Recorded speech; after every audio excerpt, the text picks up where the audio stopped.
खामोशियाँ आवाज है, तुम सुनने तो आओ कभी।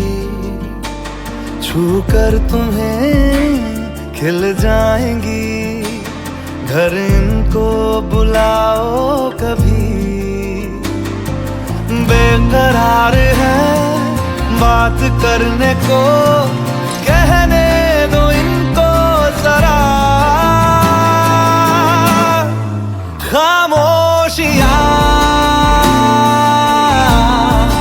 तेरी मेरी खामोशियाँ।